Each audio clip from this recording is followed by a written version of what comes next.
And a very good evening to everybody, and welcome to this live stream session. This is Wednesday Piano Hour. It is the 22nd, I think, of September, and this is coming up for 6 p.m. This is Christopher Daigan in our live stream series, our live stream sessions. Looking forward to welcoming you in our next presentation, which is in this Piano Hour on Wednesday. It's going to be something a little bit different, always some enjoyable music and a different perspective on the music and the performance, and tonight's going to be no exception. We are going to have a very interactive, well, not interactive, in fact it's very informal but very, I hope, educational and interesting episode all about the piano, and that is going to be starting in just a few minutes. I hope you are ready to join us. I hope you are comfortable. If you'd like to grab yourself something to keep yourself refreshed for the next hour or so. I'm going to be talking quite a lot this evening. There's going to be a lot of information, but it's going to be a fascinating subject, probably my favorite subject, my favorite topic of all, and that is the piano, how it works, how it's made, how it started working, and what it can actually do. And I've got some, I hope, quite interesting things to explain to you, as well as to play some interesting snippets of music. For those of you who are just joining us for the very first time, maybe, these concerts are presented on various platforms across Facebook and on YouTube. Please subscribe to our YouTube channel. It's a very, very useful channel to be part of, because you can subscribe and get notifications whenever I go live or whenever I actually am uploading new material.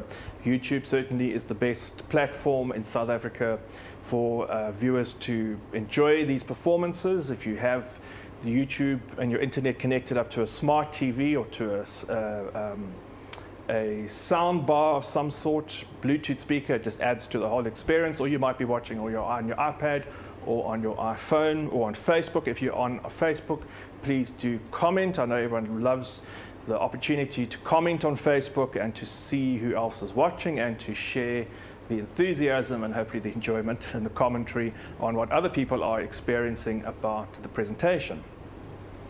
We had a very interesting presentation last week. The poetry and music selection was very positively received. I think people really enjoyed hearing some quite substantial and quite meaningful music by Haydn, Beethoven, and Schubert. Again, I found myself learning a lot from that particular production and that particular session. It's always interesting for me to listen to myself playing. I don't think I've ever listened to myself playing as much as I have in the last 6 months.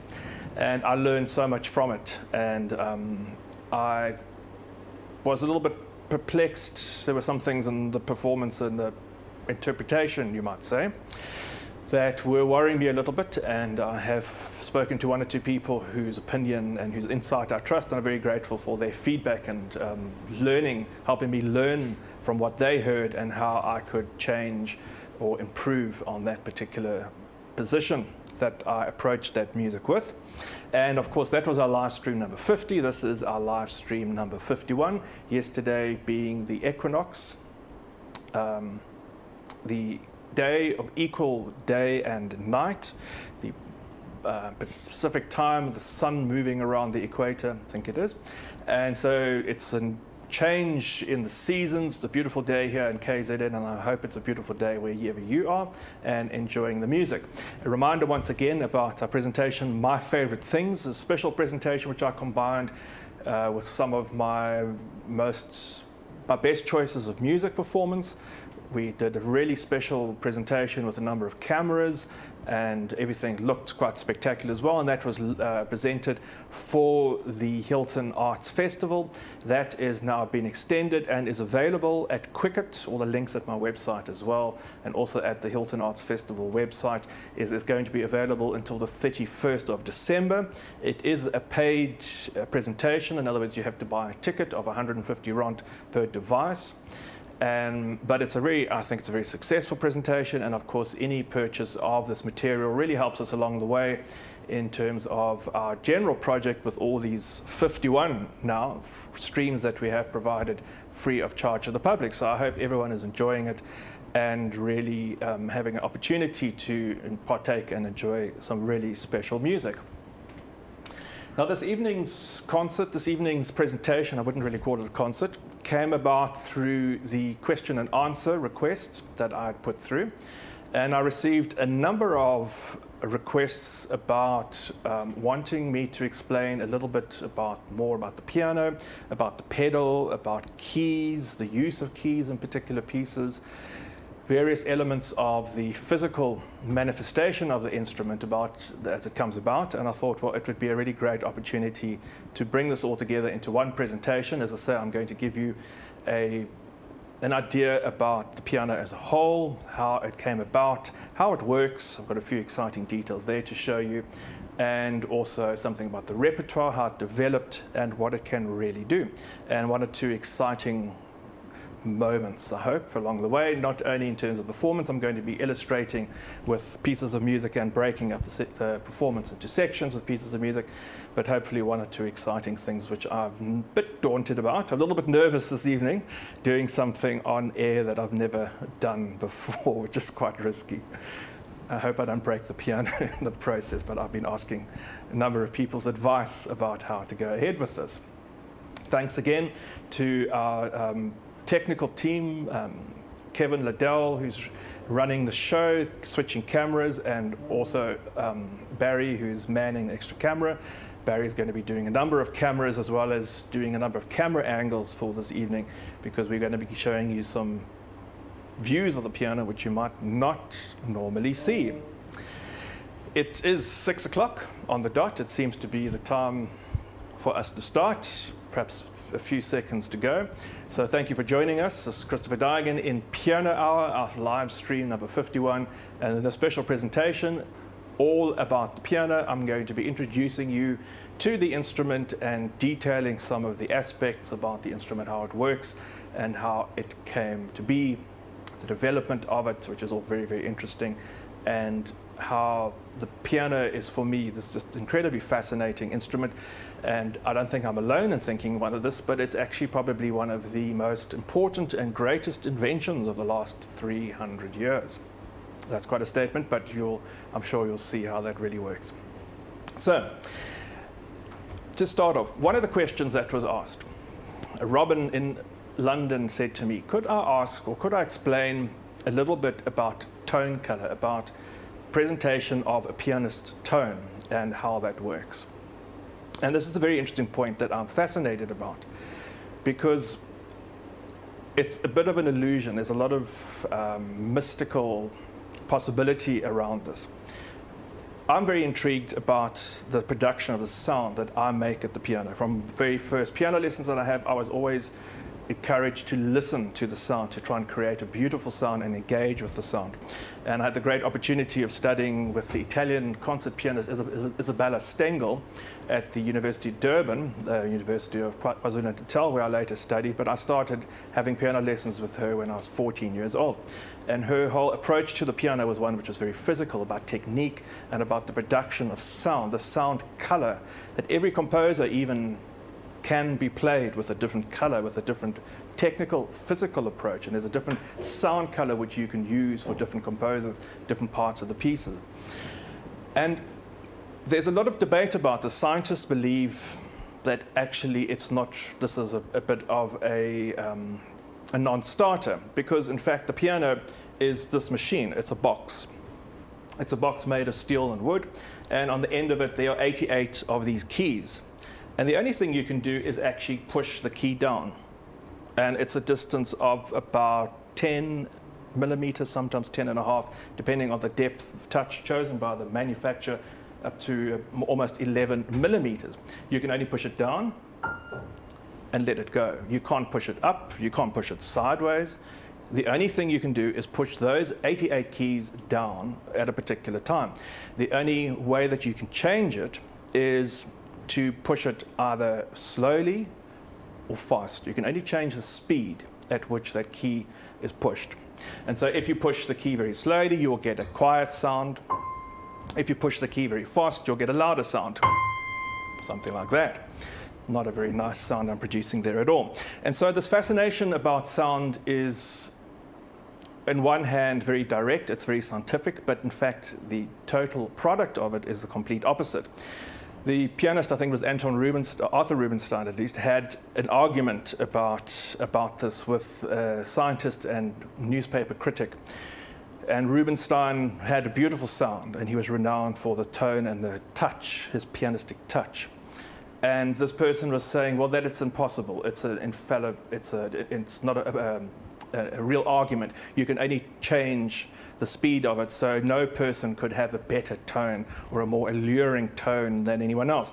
This person claimed that, in fact, it would be exactly the same if Rubinstein played the piano, that if he approached the piano and attacked it with the tip of an umbrella, which was his remark, which is about as banal as you can possibly get. But certainly everyone knows and can attest to the fact that Rubinstein and every pianist has their unique sound. And I'm very interested in this, that as a musician, the sound that I produce at a piano is different to what anyone else would produce. There's an individual color and sound that I call my own. And I wrote about this briefly and included this when I was approached by Steinway and Sons to be one of their Steinway accredited artists, pianists. In fact, an invitation which I'm very, very proud of. And they asked me to write something about this. They said, could you include something, or could you say why the Steinway piano means what it does to you, why it is the piano of your choice? And I said that not only when I sit down at a Steinway piano, there's an element of great anticipation because the piano is so magnificent. Beautifully tuned, beautifully regulated Steinway piano can produce not only a magnificent range of color and sound and give birth to one's great imagination, but it also produces, it's a piano that produces the sound that I have come to call my own. And it's only at that piano that I really find that I can control, produce, and manifest the colors at the piano that I really know to be my own. So it does seem to exist. Certainly, along with most musicians and most people who listen to pianos, and pianos very often will tell you that every pianist has a unique sound, and in fact, you can often recognize a pianist simply by the tone and the sound that they actually produce. So if this isn't possible, how does this work? We're going to have to see what this is all about. And in order to do that, we are going to have to go back to the very beginning and to see how it was invented. But before we do that, I would like to play a piece of music. I realize this is a music session as well. I am going to be talking a lot, but I don't want to talk consistently through the whole evening. So to start off this evening's performance, here is a very short but introductory piece of music.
That was the Andante, the second movement from the sonata in G major, K283 by Wolfgang Amadeus Mozart.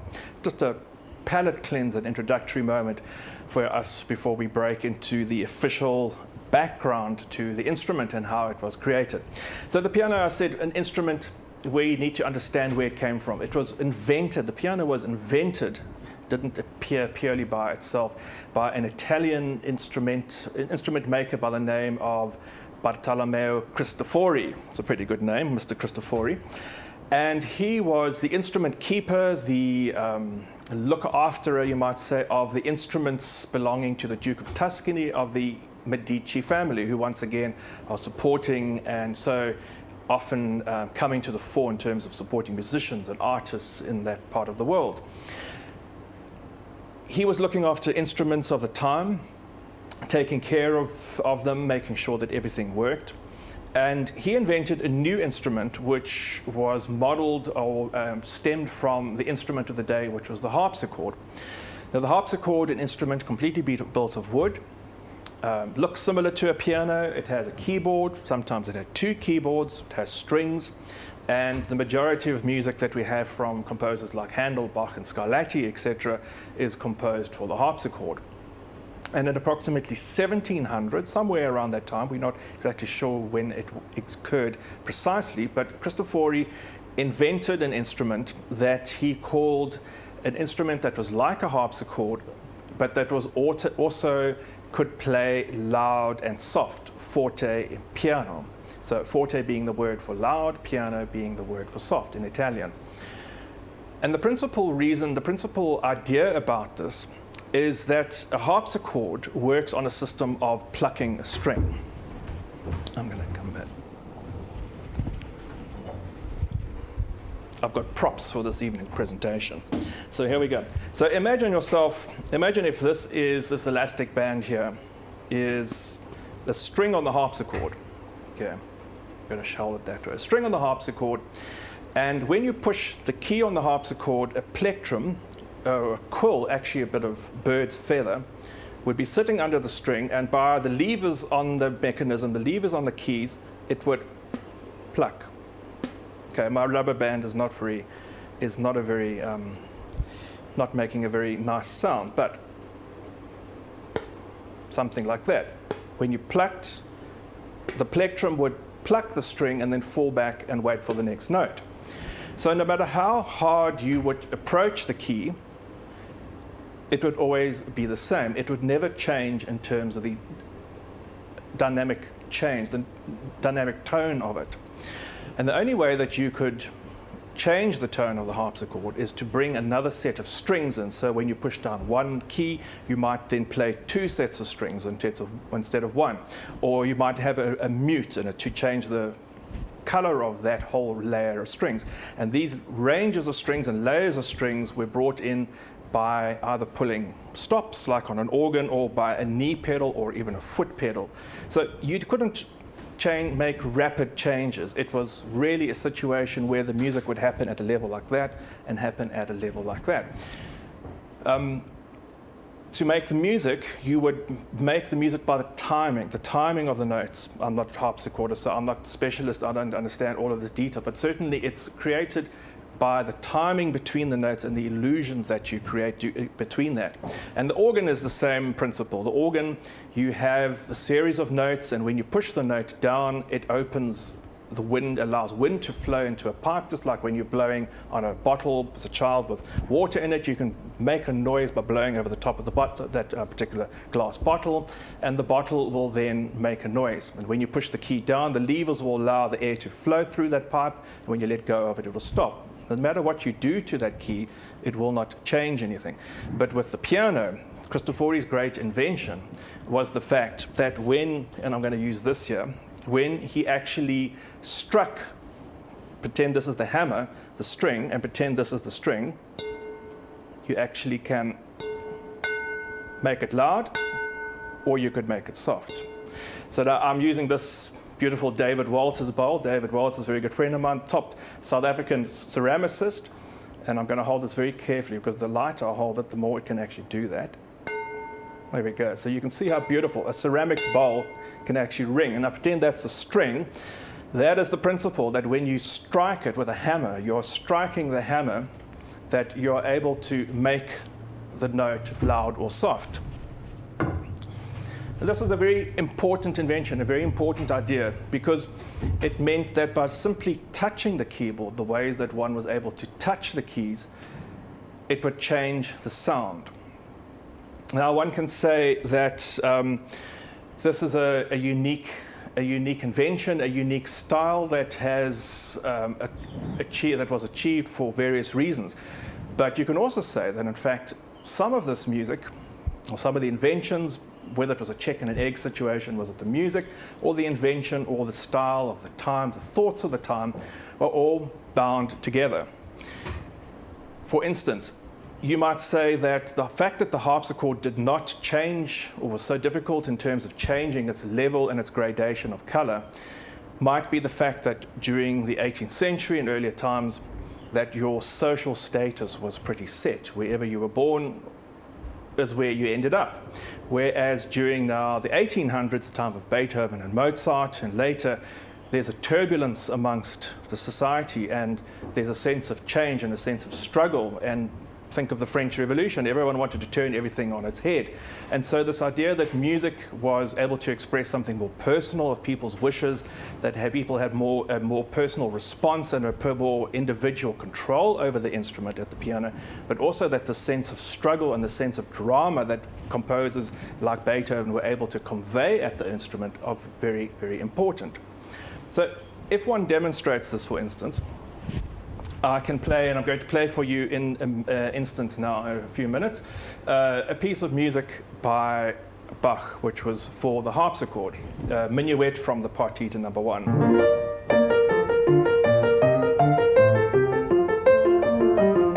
That would be the Minuet No. 1. Minuet No. 2, there's a little break, and I'm going to approach a different sound.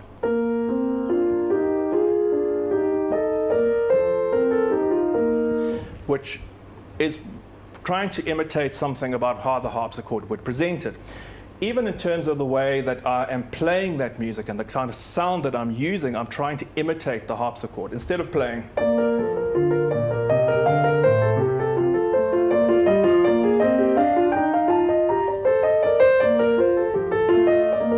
which is using all the facilities of the modern piano, I'm trying to imitate that very sparkling and very much more precise attack of the instrument.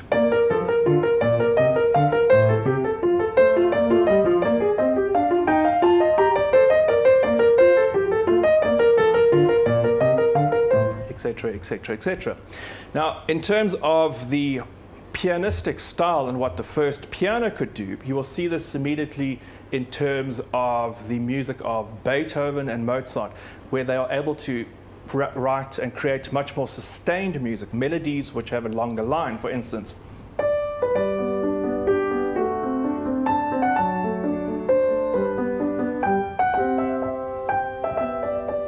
There's a much greater sense of simplicity and naturalness about that music, you might say. It's much more easier to sing than, which is not so easy to sing at all. The other interesting idea about it is that even if you look at the early compositions of Beethoven, and you'll see that his music is littered with these attacks, these sudden gradations of loud and soft, for instance.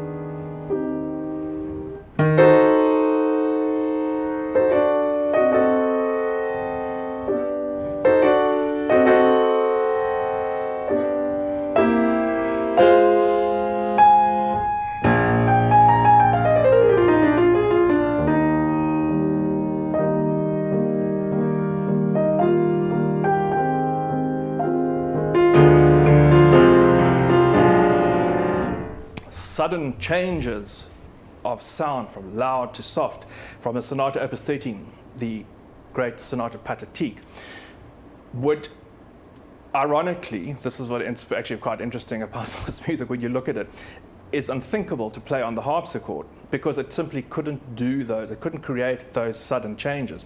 However, if you look at the original manuscript in the original publication of that piece, this is early Beethoven, opus 13, early in his career, he actually writes there the sonata to be played on the harpsichord or the piano.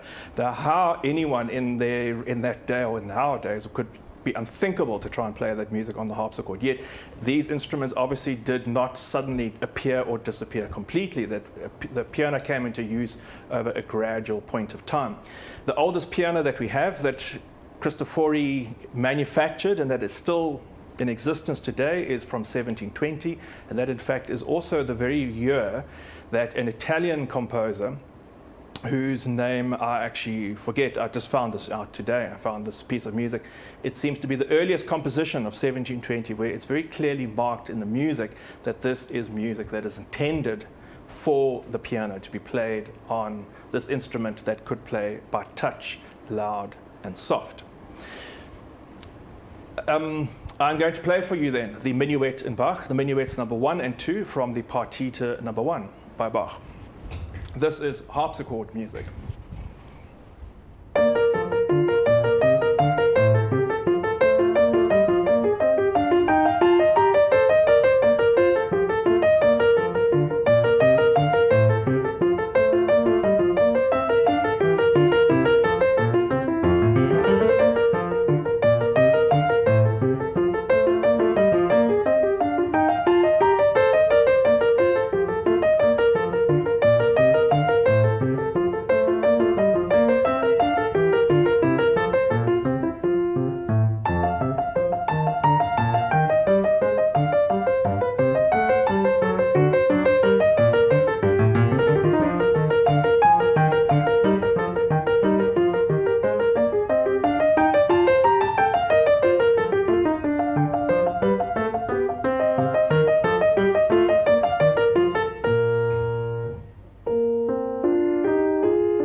Partita number 1's Minuets number 1 and 2, an illustration of harpsichord music, because the rest of the evening is going to obviously be devoted to the piano music and the development of it and how that manifests the various changes of the instrument.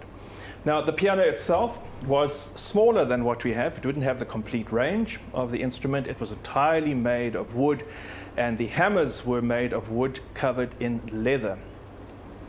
But most importantly, it reacted to the touch or the response of the hand and how you structured or how you struck the key at the instrument. What's really fascinating is to see the incredible advances of the instrument and the changes of the instrument even in Beethoven's time. For instance, from his first sonata, which is opus 2, number 1,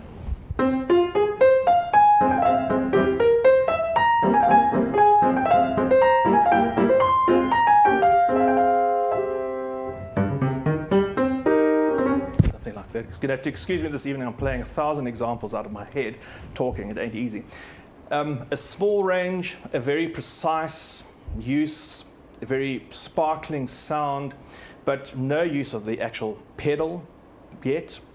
And certainly it encompasses the lightness and the elegance, the intimacy of the instrument which Beethoven had at the time. By the end of Beethoven's career, in his last years, now this is probably about 30 or 32 years later or so, he was using an instrument which had been given to him by the English piano maker John Broadwood. Broadwood had visited Beethoven in Vienna and was appalled at the terrible conditions that Beethoven was living under, and in particular his piano, which Beethoven had beaten into smithereens because Beethoven was so deaf he kept beating away at his piano to try and make louder and louder sounds to try and hear what he was writing. Broadwood sent him one of their own pianos, the Broadway Piano, which was well known for its very robust sound, its heavy action, and quite a magnificently big instrument.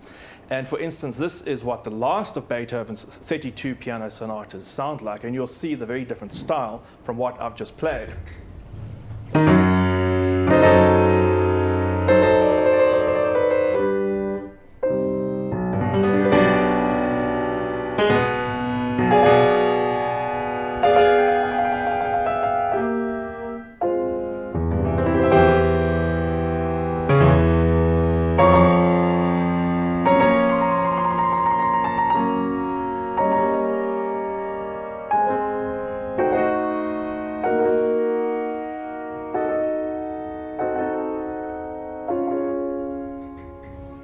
That's a very different instrument that can do that.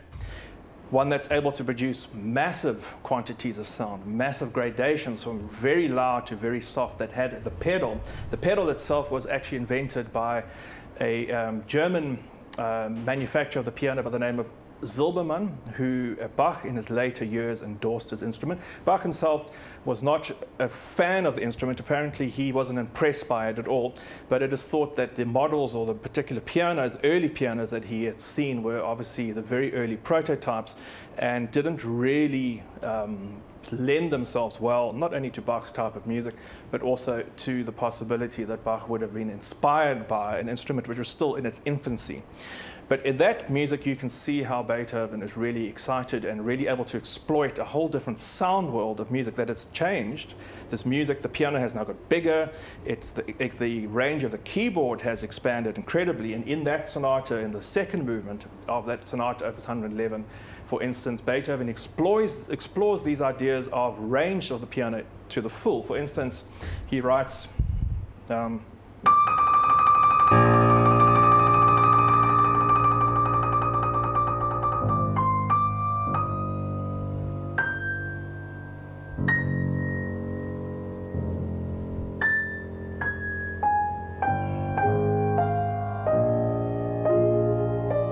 that extreme of very high range against the very low range is something that he would have exploited, that was the extremes of the instrument that he had.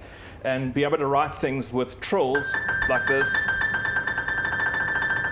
would only have been possible on the new piano.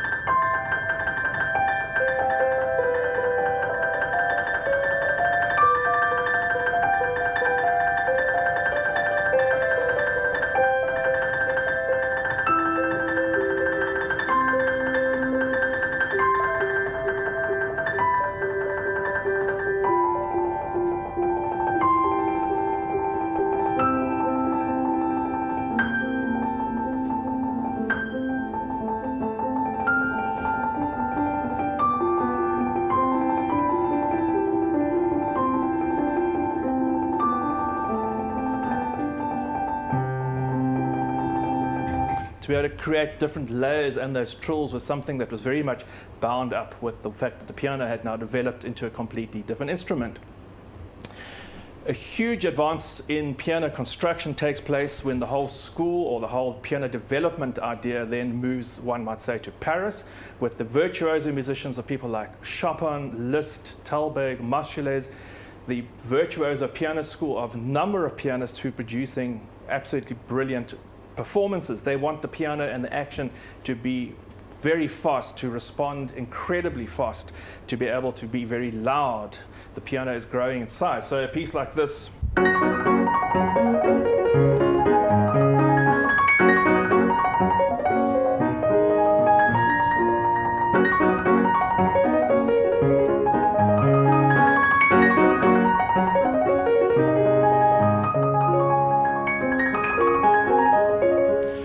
can only work if the action itself is now developed into a whole new idea. And even the fact that you can repeat notes, which a composer like Franz Liszt exploits.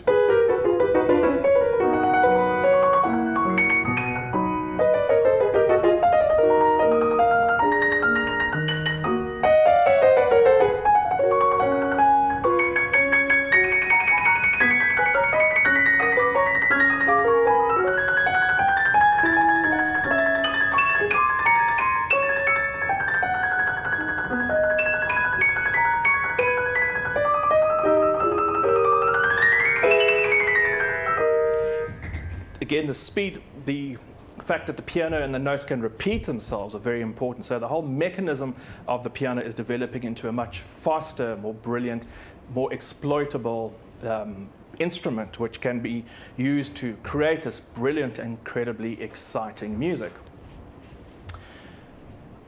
I'm not sure, which camera would you like me to look at? I feel like we're going over there. Right, we're going to have a quick camera change. I feel like I'm pointing at the wrong camera the whole evening. So around 1830 now, a very, very important thing happens. This is a very big change, and something very interesting takes place, bound up with the idea of the Industrial Revolution, you might say. The piano takes on acquires a new element very important to it, and that it is no longer this machine made purely of wood, but it has a cast iron frame, a steel plate, and I'm going to show you this in a minute when we look at the actual instrument. It's an instrument, it's a plate that stretches over the entire piano and now is able to bind all these strings together. You're able to accumulate more strings on the instrument, pull the strings tighter at incredible amount of tension and weight, and bring everything together in a much more substantial and brilliant sound. I'm going back to the side here. Looks like we're going to have a visitor into studio. Someone's about to appear once again. So this is a very important development. Composers and musicians are wanting to play now and bring their music into great concert halls instead of into small rooms where they are just joining for small intimate audiences and small intimate performances. The idea of the piano as a recital instrument, as established by Liszt, also in great public venues, is now able to project to audiences of hundreds rather than just small gatherings.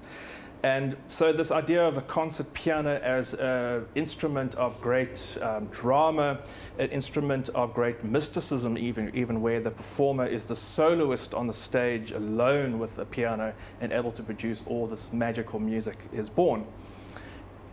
Eventually, in about 1910, we reach a point where, in fact, the piano is now reached its final, I wouldn't say completely final, but its modern manifestation. From 1910, we have the modern piano, the way that it is built then. There have been a few modifications and a few adjustments, and different manufacturers have tried and approached the piano in different ways, but from approximately that date, the modern piano has literally stayed, in principle, the same invention from there.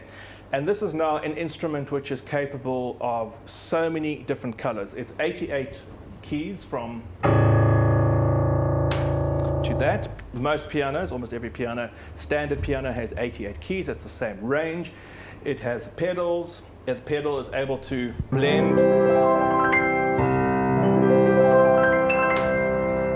the sounds, which I'm going to show in a moment how that works, and to be able to produce a very vast range of color and a vast combination of sounds, from very low to very high, from very quiet to very soft, to be able to sustain a sound, to give the idea that someone is singing or creating a sustained melody, for instance.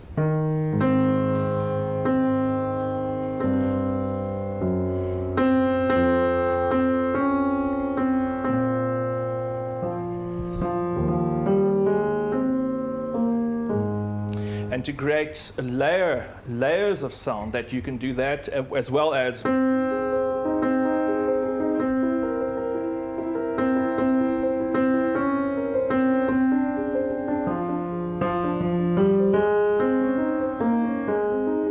you put the three together.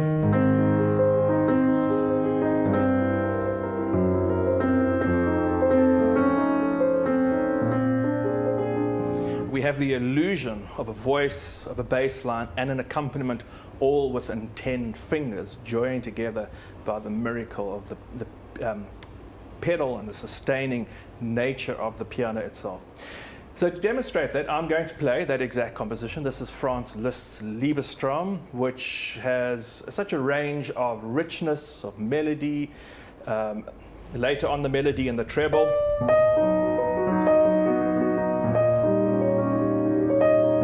to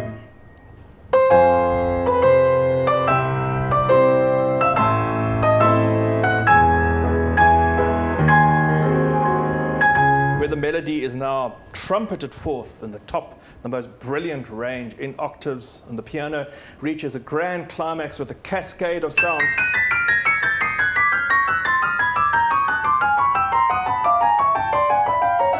Even when I play the right notes, it doesn't sound like much, but if you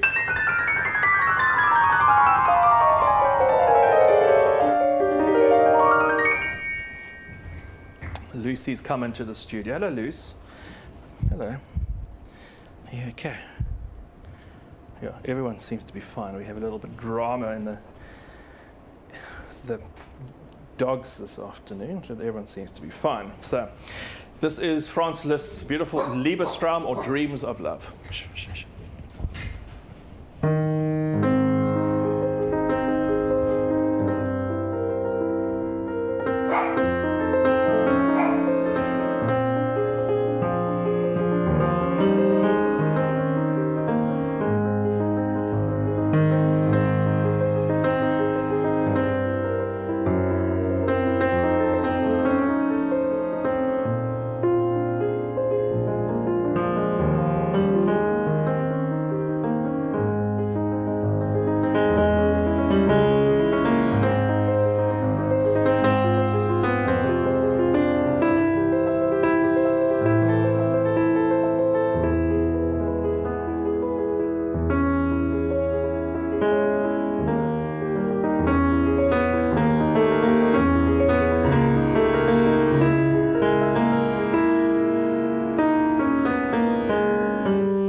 Franz Liszt's Liebestraum, or Dreams of Love number 3, giving an idea of the range of sound, the range of possibility of color and tone color between creating different levels of sound, as well as an expressive range of flexibility of the melody itself.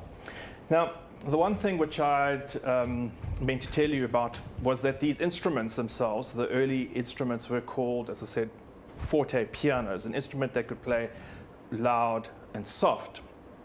And we still refer to instruments that are of historic interest, in other words, that are reproductions or original instruments from that time, early versions of the piano, as forte pianos. And somehow, somewhere along the line, the instrument maker referred to it either as a forte piano or pianoforte, and we now refer to the modern instrument as the piano forte, in other words, a soft loud rather than a loud soft.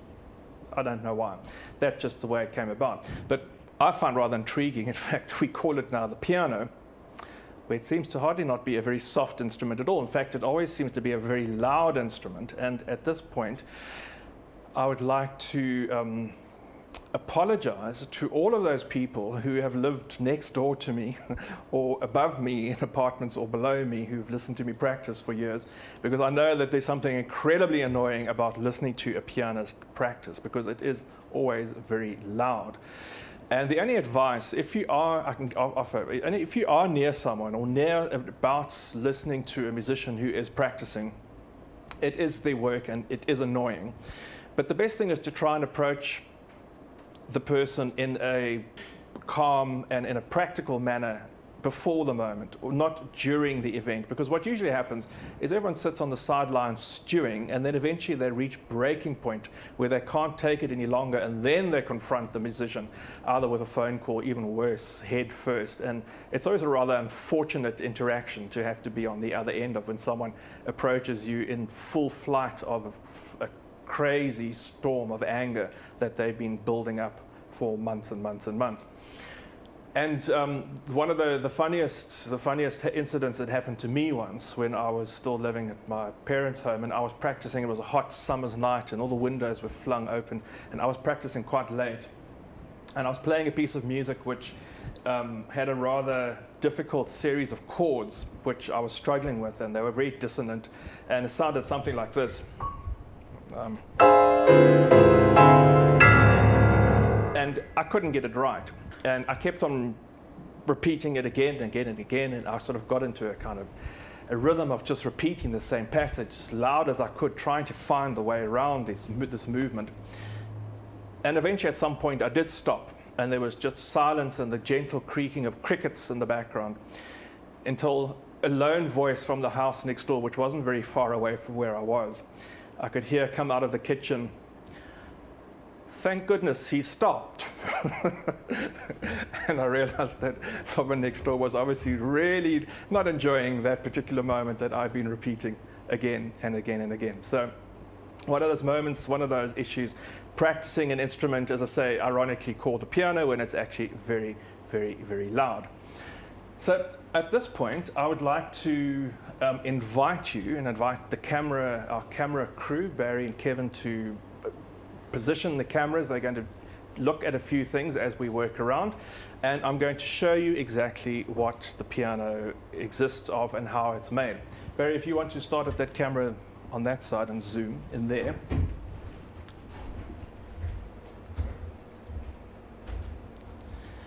Okay, so the piano itself, here you can see this steel, the cast iron frame, the plate, the steel plate as it's called, which is bearing up to now 20 tons of all these incredible strings, which are very highly strung, literally strung, and at great strength to keep this magnitude of sound going. In the bass, bottom strings here,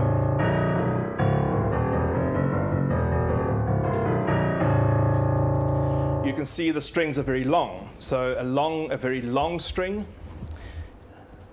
rather loose string, great length equals a blow note, a bass note. And if you actually focus on that string, the very bottom string, and I play,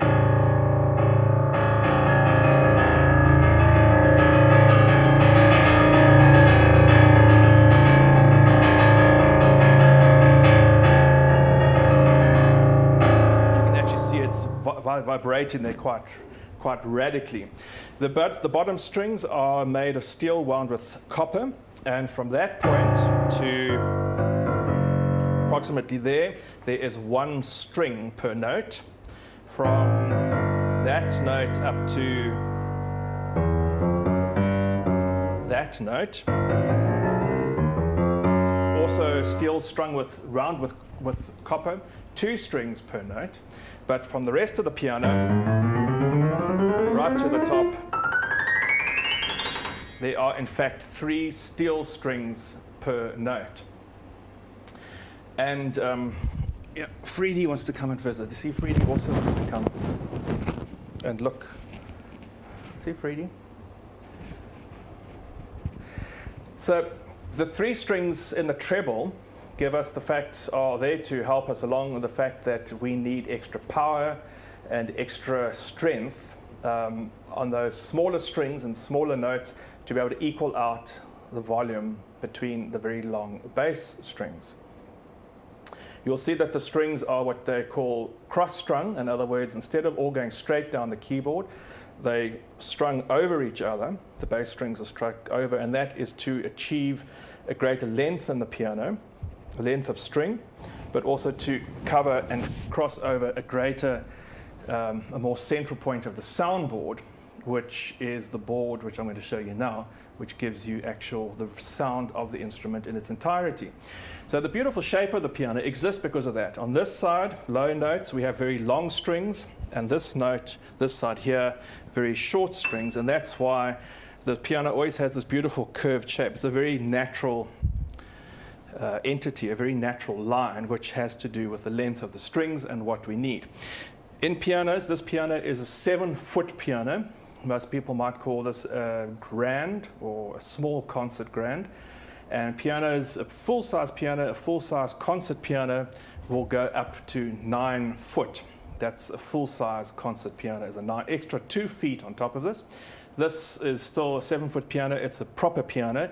But anything less than this, I think, is a compromise on the ideal sound and the ideal structure of the piano, because you actually need that length of string, and you actually need the size of soundboard in terms of making it its ideal construction.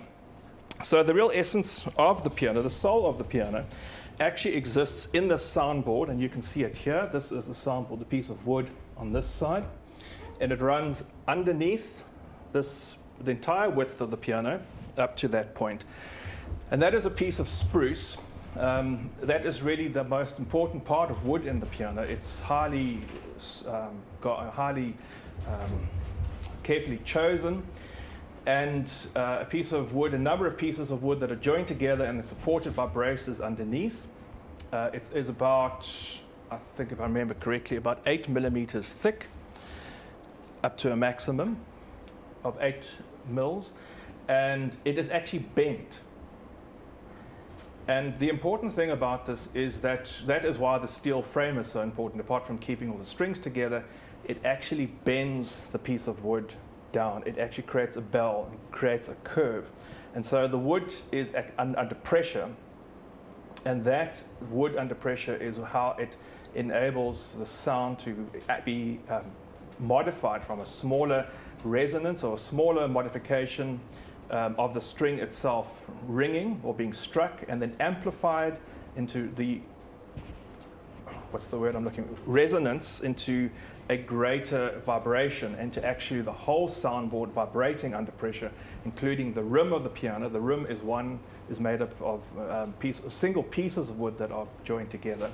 So the vibrations pass right around the rim, the corner, the sides of the piano, and the soundboard, which is lying underneath here and underneath the steel frame and pulled under pressure, is actually causing the vibrations. And that is the amplification. And that was I find so intriguing about all of it, is that those vibrations are then passed through into the air, passed to you, the listener. The listener is taking in those vibrations through your ear and interpreting them in your brain as music and causing emotion. And I think that's something which is so fascinating, that the way that the pianist touches the keyboard, the way that the touch, the attack on the instrument, on the key here, is directly translated into the manufacturing of that sound, the amplification, the transmission through the air into the person's, the perceiver's, listener's ear, and then perceived as music. And all those subtle imperfections and subtle changes are what create music. The tuning of the piano, and these bits here, these points here, I'm not sure if you can see them from there, are the tuning pins, and this is how the piano is tuned. These pins are knocked into a tuning block, a pin block, which lies underneath here, which is several layers of wood, all pieced together with changing angles of their grain in order to grip the tuning pins. And by turning them and winding, the steel piano wire is wound around those tuning pins, and then accordingly tuned to be absolutely not quite 100% perfect. It's a very complicated system for tuning, and it's actually never perfect. It's actually got to be slightly out of tune for it to work, apparently, is how a piano tuner will tune a piano. So not only do they have to tune the 88 notes, but they actually have to tune 2 or 3 strings for each note, and how they tune them in relation to each other, and how the fifths and the octaves, and etc., are tuned in relation to each other is the science. It's a very specific science of piano tuning. The other very, very important thing here, thank you, Barry, if you want to, we have to look at the pedals at this point. The very important thing about the piano is the pedals, which you can see are based by my feet. This is a very important part of piano playing. And Kevin, can you still see the inside of the piano from there? If you see,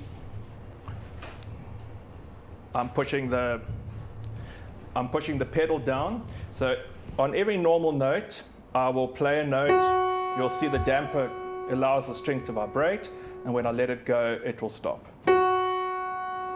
Otherwise, the notes would just ring endlessly. But by pushing this sustain pedal down, it lifts all of those dampers.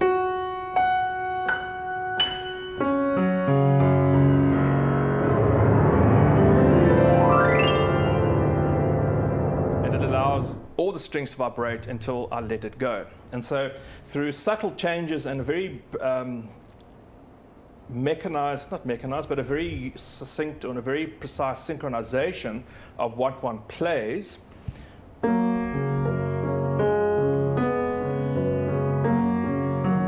damping the strings, clearing the resonance. If I didn't change the pedal, it would sound.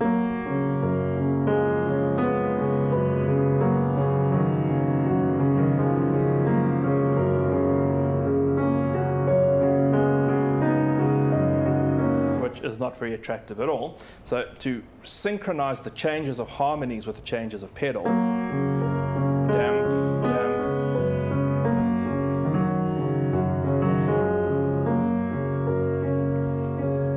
This of course also allows us to produce sounds of the piano that sustain without our hands actually being there. For instance,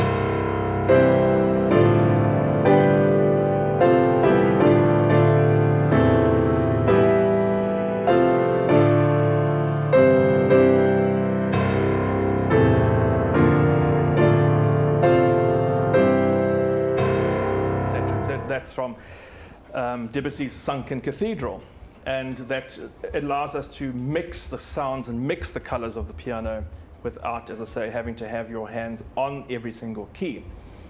The other interesting pedal, very unique pedal, which we use a lot of on the piano, is on the left-hand side, the left of the 3, and that's known as the una corda, meaning one string. Now, if you look at this carefully, I'm not sure if you can see the keyboard, yes, loose.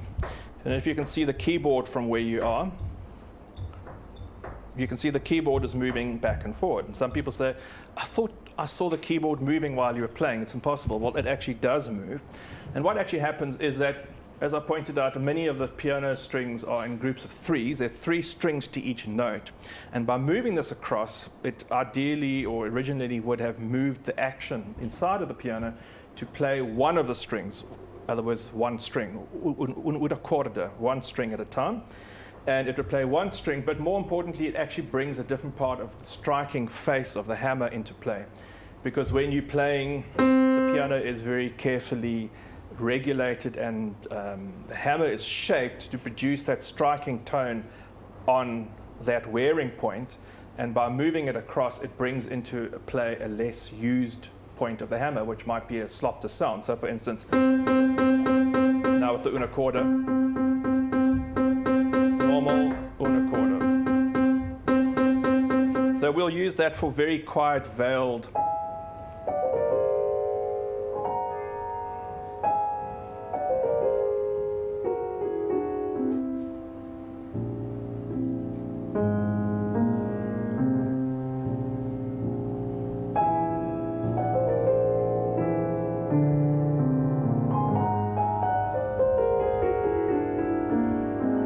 If we want to create particularly veiled color and a very, very soft color, we will use the left pedal.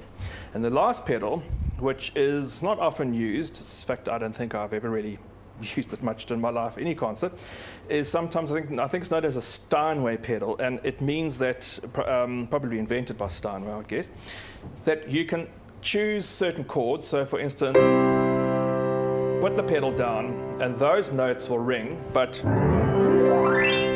the others will remain dry and be dampened, except those which you've selected. So you could play, for instance, a chord which you don't sound, put that pedal down, and then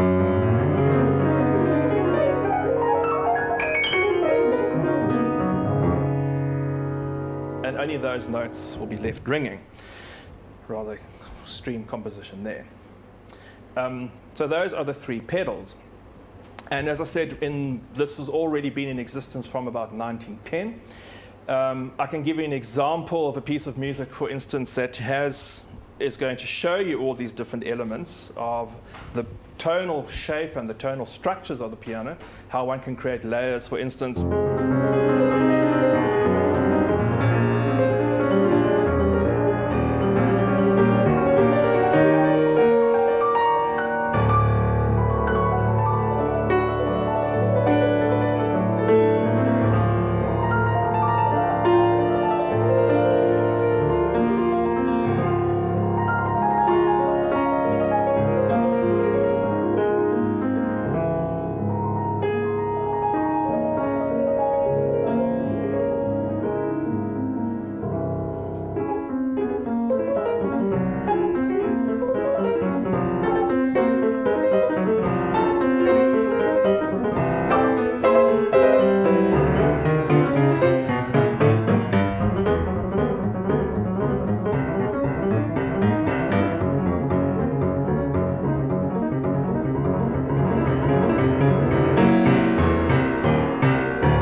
So, really.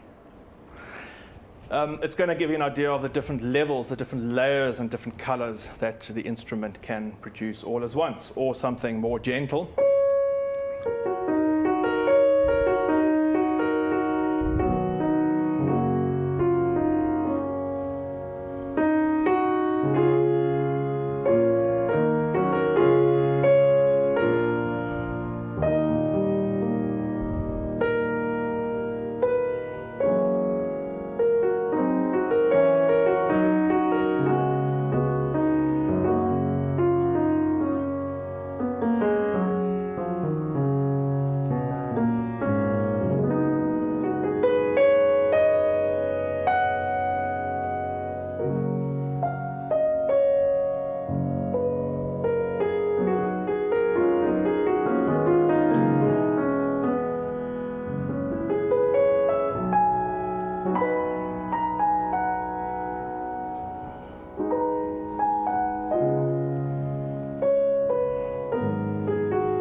tricks.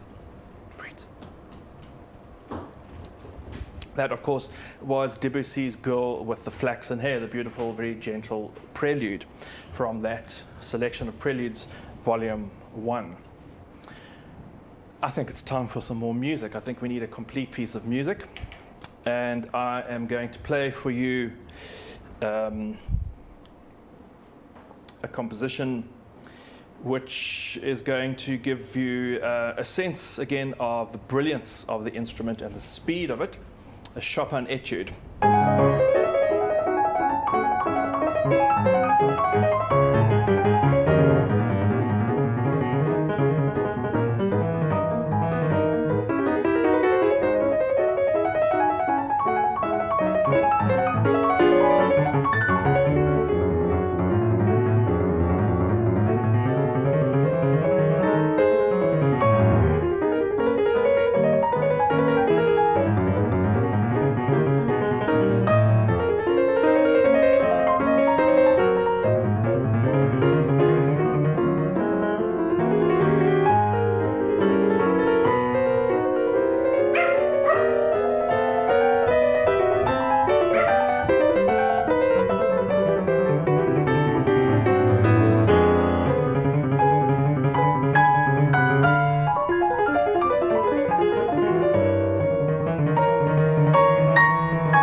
Opus 10, number 4 by Frédéric Chopin. I'm going to just remove Frida from it. Come, no, you can't. Come, Frida, you can't do this. Come on, come, off you go. In your basket, in your basket. Come, in your basket. Come, Lucy, in your basket. Basket. Come on, Lucy. Come. In your basket. This isn't working out. It would happen today. Just when we're under pressure is when they decide the puppets are going to do their thing. So the last great party trick which I'm going to show you here, as I said, I'm going to do something which I've never done before. So it's taking a bit of risk. Don't try this at home. This is not something you should do. And I'm a bit cautious about doing this on live anything. But those pianos have big screws underneath. This is a piano. I was hoping to tell you about something about the makes of piano, but we'll have to do that next time. This is a piano made by the Kawai factory in Japan. And I'm going to remove that.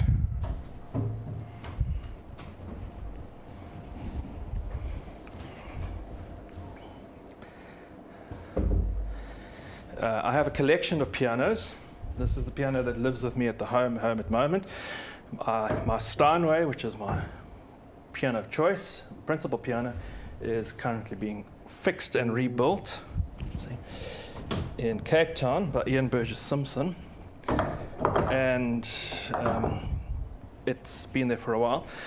And it's going to take a while for it to be completed. This is a wonderful piano. This is a great instrument. It's also been worked on by Ian and his team quite extensively. This is not a normal Kawai. This is a Kawai piano with a concert treatment. So Ian, incredible piano technician that he has. We're very lucky to have him in South Africa. trained by Steinway, but also promoting and selling other brands, Shiguri Kawai Fazioli, and has done an amazing treatment on this piano so that it really operates perfectly. And I'm going to remove the action to show you how this works.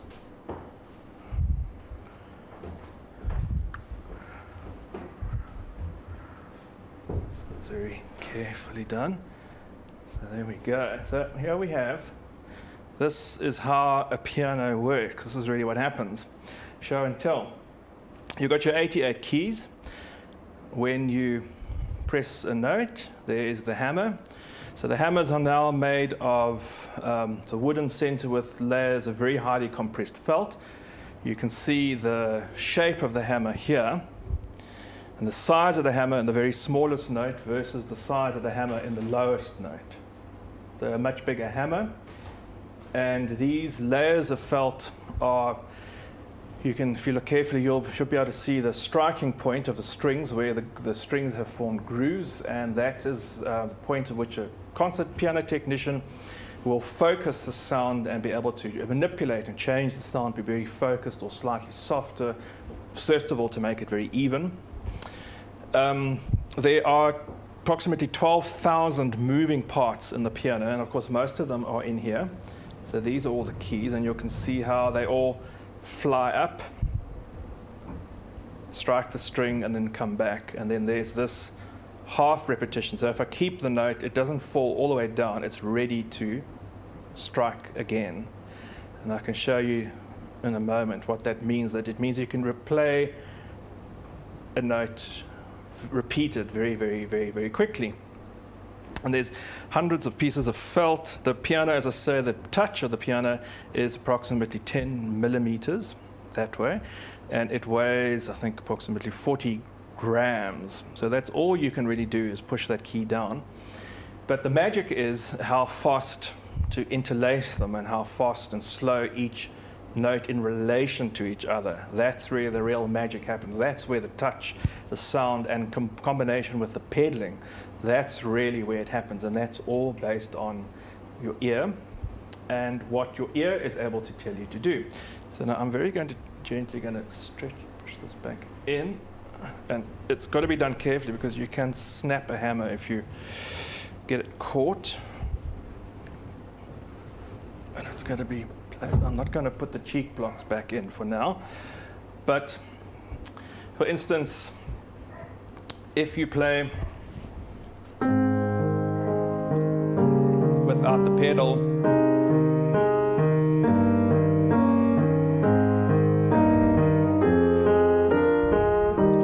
that's really keeping all the notes absolutely equal and the same. But you want to create a melody, so you'll emphasize the weight on the melody fingers and use a slightly faster speed on the fingers playing the melody.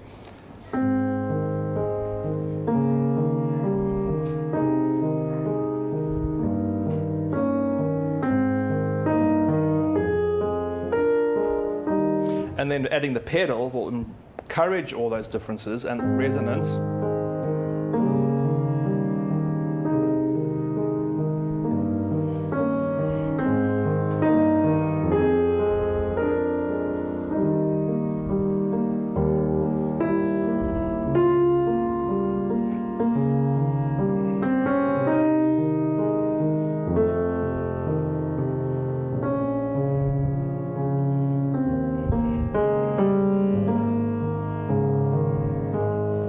So by using a different finger speed, a different sense of part of my finger, a different touch of my finger, different point in my fingertip, you might say, imagining it, I'm not really thinking about it, but I'm imagining how my hand would respond to the finger point would give different sounds.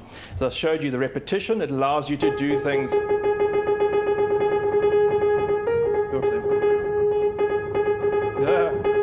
I'm not doing very well. So.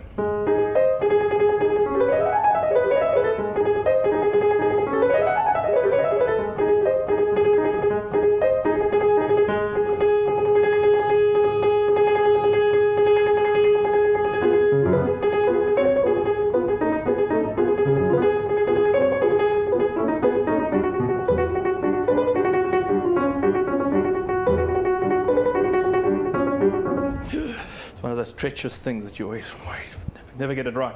From Ravel's Alvarado del Grazioso, the very fast repeated notes and things, how that actually works together. The thing for me to come back to it, I'm really fascinated the piano, why I think it's so incredible, is apart from the fact that I'm actually very, very lazy. I'm quite a lazy person. I've played the violin, and it's incredibly uncomfortable sitting with this thing underneath your chin. I've played the cello, this kind of movement all the time. It's not for me. I studied percussion, and it's really, really lonely. You spend hours practicing the triangle and the cymbals and snare drum, things like that. It's not great music. Only when you play with other people does it really become interesting. Whereas the piano has all this amazing repertoire. You can be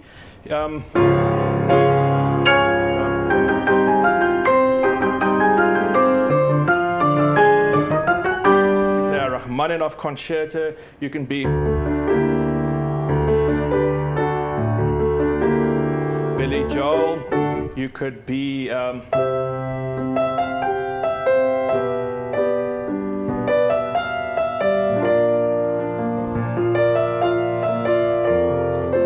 even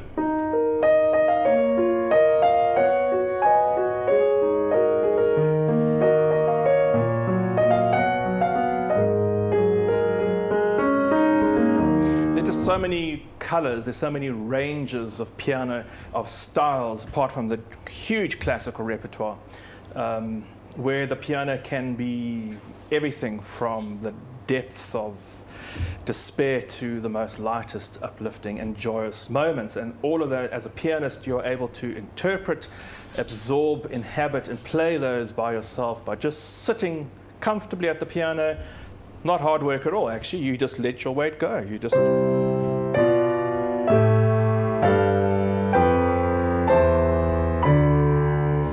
release your weight. It's very relaxing. Coordinating your arms, your shoulders into the piano. Of course, I'm not really being truthful. There's a lot more to it than that. There is a lot of work. But that's the essence of it. It's about releasing the weight and allowing gravity of the keys to go down, those hammers to go up, strike the string, and through the resonance and the weight, the incredible tension of the soundboard, that piece of wood which is held in place by the steel frame that under incredible pressure allows that to vibrate, reaches your ears through the vibrations of the air. Even now at home, electronically, this is all coming through your internet and through your TVs and through your iPhones, etc., and reaching you and hopefully uplifting you and exciting you into new ideas. So that brings us to the end of this presentation of All About the Piano. I hope you've enjoyed the selection of music and the interesting details about it. There was so much more that I was hoping to include this evening, and we'll have to have maybe a second section where we talk more about this. But it brings an end to this evening's session. It's almost 7:15.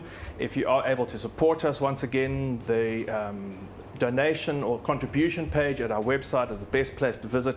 You can see exactly how you're able to join us or support us on contributions through PayPal, through Quicket South Africa, or even the direct EFT. Thank you for joining us, and I'm going to just play you out with a few seconds of music, and we look forward to seeing you on Saturday for some music of Mozart.